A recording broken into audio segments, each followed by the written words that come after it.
नितेश सोनी जी। बस। राधे राधे महाराज जी। महाराज जी, इन्होंने लिखा है कि एक जिम ट्रेनर है महाराज जी, मतलब जिम में ट्रेनिंग देते हैं और बच्चों को जिम का सिखाते हैं कैसे व्यायाम करना है। महाराज जी, इनका प्रश्न है कि आहार में देसी खाने को छोड़कर महाराज जी आजकल बच्चे कृत्रिम खाने की ओर भाग रहे हैं। युवाओं को कैसे प्रेरित करूं कि वो देसी खाने की कीमत समझें और उसे अपनाएं? देखो, जब तक बुद्धि शुद्ध नहीं होगी तो अपवित्र विचार, अपवित्र आहार, अपवित्र क्रियाएं, इन तीनों से नहीं बचाया जा सकता। आजकल हमारे समाज में ये तीन चीजें बहुत जोर से बढ़ रहे हैं। अपवित्र आहार, अपवित्र विचार। अपवित्र विचार किसे कहते हैं? जो हमारा पतन करे और दूसरों का भी पतन करे। पवित्र विचार कहते हैं जो हमारी उन्नति करे और हमारे समाज की भी उन्नति करे। पवित्र भोजन उसे कहते हैं जो हमारे स्वास्थ्य की रक्षा करे और हमारे विचारों को सहयोग दे। तो अपवित्र भोजन, अपवित्र विचार और अपवित्र क्रियाएं, व्यभिचार, व्यसन, हिंसा, चोरी, छल, कपट, ये बहुत बढ़ रहा है। इस बिना बुद्धि को शुद्ध हुए, बुद्धि ड्राइवर है, शरीर एक रथ है, इंद्रियां इसके घोड़े हैं, मन इसकी लगाम है और बुद्धि सारथी है जिसे ड्राइवर कहते हैं, और जीव इसमें बैठने वाला रथी है। अब ड्राइवर नशे में हो तो कहीं भी गाड़ी ठोक देगा। तो हम इस समय सबसे ज्यादा आवश्यकता है बुद्धि को शुद्ध करना।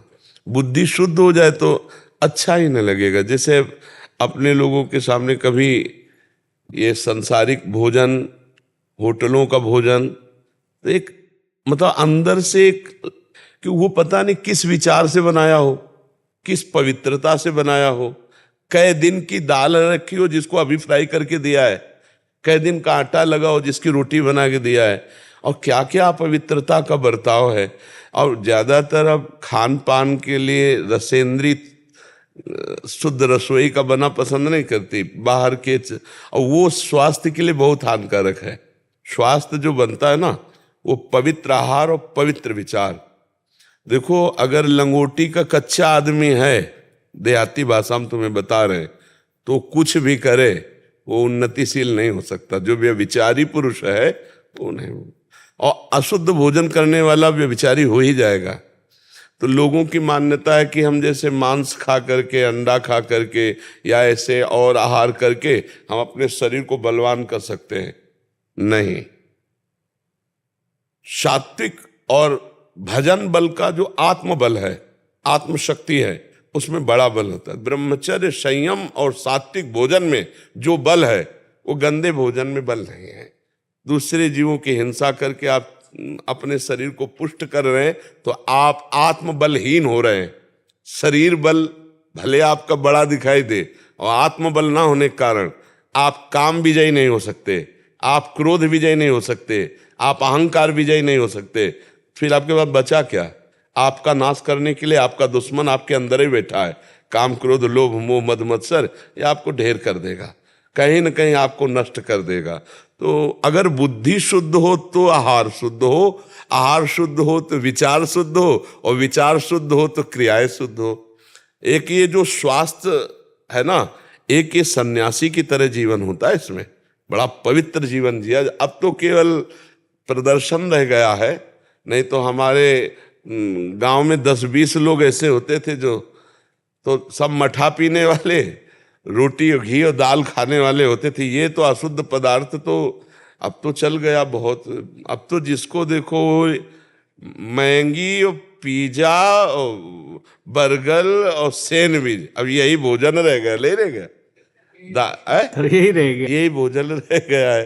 तो अब इससे कोई स्वास्थ्य तो बनने वाला नहीं, इससे लीवर भी खराब होगा, इससे आपके यंत्र पाचन तंत्रों पर बड़ा प्रभाव पड़ेगा। तो आप कृपा करके उनको सत्संग सुनाइए, सदुपदेश, जिससे उनकी बुद्धि बदले। नहीं महाराज, कुछ दिनों से मैंने एक अध्याय शुरू किए हुए हैं। तो दूसरा बात, कुछ 1 साल पहले चना पाउडर का मैंने एक रेसिपी बताया था, तो उस रेसिपी को 100 करोड़ लोगों ने सुना था पूरे विश्व में। सत्तू, जो 50 ग्राम चना पाउडर को मिक्स करके 2 खजूर, 1 केला और 5 ग्राम देसी गुड़, जिनके भी शरीर में कमजोरी रहती है, मेरा बहुत जोरों से विरोध हुआ था। कुछ जो सप्लीमेंट बेचते हैं उनके काम बंद हो गए। आजकल जिम वगैरह में महाराज जी लोग सप्लीमेंट पाते हैं जिससे मतलब वो जल्दी बॉडी तो बनता पर है वो but नुकसानदायक शरीर को है, बहुत नुकसानदायक है। और उसके अलावा एक बताया था कि आप इसको यूज कीजिए क्योंकि घर पे बनता है, सस्ता पड़ता है। तो मैं यही चाहता हूँ बच्चों को कि ये चीज वो सीखें, जमीन से जुड़े। बिल्कुल बिल्कुल बिल्कुल बिल्कुल। जैसे ये चना है ना, देहाती आदमी का जो शरीर पुष्ट होता था ना, चना की रोटी और 1.5 लीटर 2 लीटर मठा, मठा में बहुत उधर, हाँ ये चीजें जो है ना, मोटी रोटी बढ़िया चूल्हे की सिकी हुई और मठा तो शरीर में, तो ये तो बहुत सुंदर बात है। ये जो पाउडर से शरीर फूलता है ये फिर नुकसान भी करता है, ये आगे चलकर आपको रोगी कर देगा। आप सात्विक और आयुर्वेद से जानकारी करके नौजवानों को पुष्ट होने के लिए, उनका ब्रह्मचर्य भी पुष्ट हो, उनके दिमाग की जो सोच है वो थोड़ा पवित्र होनी चाहिए। महाराज जी ये एक और लिख रहे हैं कि आजकल के युवाओं को ये कैसे पता चले कि जिस व्यक्ति से प्रभावित हो रहे हैं उसके रास्ते पे वो चलें, वो सही है गलत, मतलब व्यक्ति सही है गलत, वो आजकल क्या वैसे हम बताएं, हाँ वैसे हम बताएं, इसके लिए तस्मा शास्त्रम प्रमाणम ते कार्याकार्यो व्यवस्थित हो।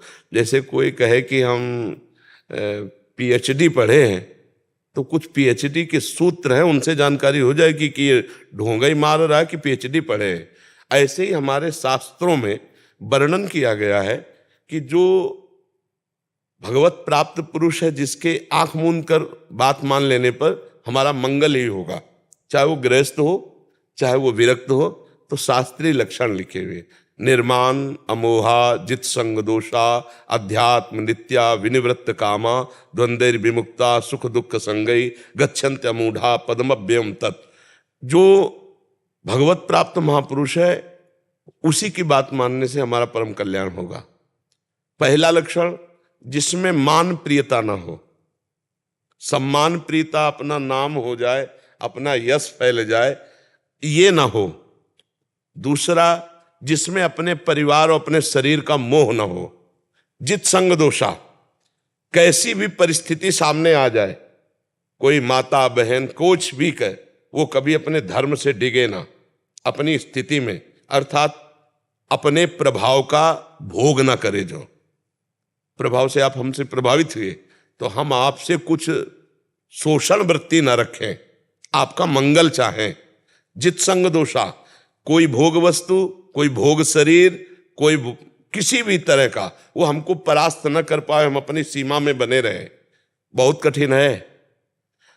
अध्यात्म नित्या, नित्य अपने भगवत स्वरूप में स्थित, और कोई भी कामना ना हो अपने सुख के लिए। जो हम उपदेश कर रहे हैं, जो हम चेष्टा कर रहे हैं, वो समाज सुख के लिए हो, अपने सुख के लिए ना हो। पलट करके स्वार्थ बुद्धि नहीं होनी चाहिए कि हम आपको उपदेश कर रहे हैं वैराग्य का और हमारी अंदर की चाह है कि आप, तो वो अध्यात्म नित्या विनिवृत्त कामा, कामना रहित होकर के, जैसे आप जगत मंगल के लिए करें तो आपका मंगल तो होगा ही, पर आप कामना ना करें। आप जैसे लाखों लोगों को सद्भावना का, सदक्रिया का, सद आहार का उपदेश दे रहे हैं, तो आपका तो मंगल होगा ही, क्योंकि आप मंगल भावना लाखों के लिए कर रहे हैं, तो पलट कर आपके ऊपर आएगी, आपका मंगल करेगी। लेकिन आपकी चाह नहीं होनी चाहिए लाखों से किसी भी तरह की शोषण वृत्ति, विनिवृत्त कामा, और स्वयं सहनशील हो और दूसरे के दुख में पिघल जाए, स्वयं अपने दुख को सह जाए, दूसरे के दुख में पिघल जाए। जो सुख दुख को समान समझे, पूरे जगत का मंगल चाहे, ऐसे पुरुष की बात आंख मूंद कर मान लो, कभी भी अमंगल नहीं होगा। और जहां दिखावटीपना है, जहां कहने के पीछे फिर कुछ और चाहे, वहां संभल करके, हाँ हमारा विचार, हमारा चिंतन केवल जगत मंगल के लिए हो तो बात माननी है। और बात कह कुछ रहे हैं और इसके बाद हमारी कुछ मांगे हैं, तो उस बात का कोई रंग नहीं रहा, उस बात का कोई रंग। आज हम अपनी बात को बेच रहे हैं, आज हम अपने अनुभवों को जागृत करके जगत मंगल के लिए नहीं, वो बेच रहे हैं। वो मान चाहिए या प्रतिष्ठा चाहिए या रुपया चाहिए, वाहवाही चाहिए, ये इससे मंगल नहीं होगा। हम कष्ट सहेंगे, हम दुख सहेंगे, लेकिन आपका मंगल करेंगे। ऐसे पुरुष की बात माननी चाहिए, ऐसे पुरुष का। और हमें लगता है सबके हृदय में भगवान बैठे हैं, वो बताना नहीं पड़ेगा, आप देख करके वो बैठ कर ही जान जाएंगे कि इनकी बात माननी चाहिए कि नहीं माननी चाहिए। आपके हृदय में भगवान है, वो बैठ करके बता देंगे कि यहाँ ठीक नहीं है। मुझे तो ऐसा लगता है, क्योंकि जीवन में हमने देखा है, बचपन से बाबा जी रहे तो हमें जहाँ कुछ तो हमारे अंदर आ गया कि भागो यहाँ से, भागो, यहाँ ठीक नहीं है। और जहाँ ठीक हुआ तो आजीवन के लिए हमारी श्रद्धा समर्पित हो गई। जैसे पूज्य पादुड़िया बाबा, पूज्य श्री भाई हनुमान प्रसाद पोद्दार जी महाराज, पूज्य राधा बाबा, पूज्य पंडित गया प्रसाद जी महाराज, बड़े बड़े जो महान संत हुए, तो फिर वहाँ कोई संशय नहीं हुआ उनके। तो हमारे को लगता है कि अगर थोड़ी देर हृदय में भगवान को स्मरण करके पूछ लो कि इसकी बात माने कि ना माने, तो उत्तर आ जाएगा कि नहीं मानो, चलो ये ठीक नहीं है, भगवान अंदर जगत गुरु बैठे हैं जी। अच्छा लगा आपसे, क्योंकि हमें वो बहुत प्रिय लगता है जो हमारे समाज, हमारे राष्ट्र के काम आवे।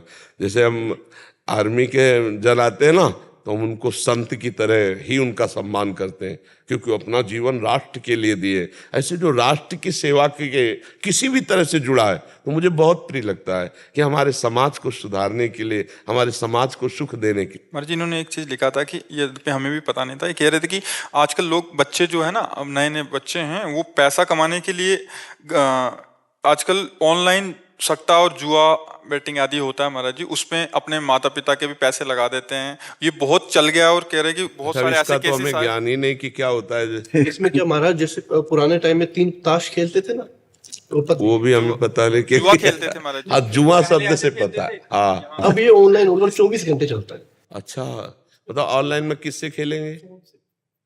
तो कोई व्यक्ति होगा? सॉफ्टवेयर बनाया होता है, कंप्यूटर टाइम सॉफ्टवेयर बना होता है। अच्छा, 15 16 साल के बच्चे हैं जो कभी माँ का गहना चुरा लिया, कभी किसी का क्या चुरा लिया, और जब वो हार जाते हैं वो सुसाइड कर लेते हैं। अब क्या करें, माँ बाप संस्कार ही नहीं देता है बच्चे को, तो क्या करें। अब ये तो हमने पहली बार सुना कि मोबाइल में 50 लाख रुपए हार जाते हैं, क्या कर लेते हैं उस दुख में। और ये फिर वो मोबाइल से हम ये पहली बार सुन रहे जिंदगी में। महाराज जी, जैसे 2000 रुपया लगाया तो नहीं, किसको लगाया? वो ऑनलाइन लगेगा, वो एक सॉफ्टवेयर बना हुआ है, तो अगर आप जीत गए अकाउंट में अपने अकाउंट में आ जाएगा, और फिर वो और लोभ के लिए फिर लगाएगा। ऐसे करते करते करते उसने 1 लाख लगा दिया, अभी वो हार गया, अभी वो जो कमाया वो भी गया, और मतलब तो हार गया तो पैसा चला जाएगा, पैसा क्या है, अपने आप चला जाएगा। बीच में कोई संपर्क नहीं है, कोई बात करने वाला नहीं, सिर्फ एक एप्लीकेशन है जहाँ कोई। तो बड़ा खतरनाक खेल है। और फिर उसके बाद बच्चा डिप्रेशन में आ जाता है, वो सुसाइड करता है। और हर 10वें दिन न्यूज में भी आ रही है कि एक बच्चे ने, 20 साल के बच्चे ने, 22 साल के बच्चे ने, 18 साल के बच्चे ने। प्रचार करता रहता है ना कि ये लगाओ जीतो, इतने जीतो। और आजकल इसका प्रचार इतना हो गया महाराज, जिसके भी फॉलोवर्स है ना, जैसे 10 लाख है, 15 लाख है, वो आ जाते हैं, वो दिखाते हैं कि देखो मैं जीत गया 10 लाख रुपए, मैं 5 लाख रुपए जीत। ये तो बहुत हानि की बात है।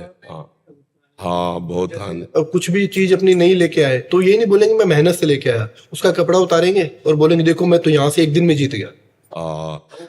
तो इस विषय को आप मतलब इसमें भी जाएगा और नवीन बच्चों को समझाइए। आप इस विषय में बोले। आप तो यही कहना चाहता हूँ कि जो भी 1 रुपया मेहनत का कमाओ सबसे बेस्ट है, पर इस तरीके से खोट से महाराज आज के युग में अपने पैर की चप्पल कोई फ्री में नहीं देता। हाँ, तो कोई अपनी जेब से पैसा कैसे दे? ऐसे दे देगा, बिल्कुल। इसका मतलब आपको फंसाया जा रहा है, आपको लूटा जा रहा है, लोभ दिया जाता है उनको, उनको लोभ देने के पैसे मिलते हैं। जैसे कुछ ऐड आती है, अगर किसी चीज का प्रचार किया जा रहा है पहले उसका सत्य असत्य जानो, देख के उसके पीछे पागल मत हो जाओ। अगर ऐसे पैसा कमाया जाता तो पूरा हिंदुस्तान इसी काम में लग जाता। बिल्कुल। कोई सुबह 4 बजे उठ के मेहनत करता ही नहीं। वैसे मेहनत से कमाया हुआ जो धन है वो सुख शांति प्रदान करता है। इस तरह से छल कपट से कमाया और किसी का मंगल नहीं हुआ, इसी जुआ के कारण 12 वर्ष का वनवास और 1 वर्ष का अज्ञातवास भोगना पड़ा। शकुनी ने अपने पासे के प्रभाव से महाराज धर्मराज युधिष्ठिर को बन बन भटकाया। तो भला इतना बड़ा धर्मात्मा पुरुष जब सफल नहीं हुआ तो जुआ से और कौन सफल हो सकता है। नहीं, बहुत सुंदर बात है, नवीन बच्चे इसको समझेंगे जी।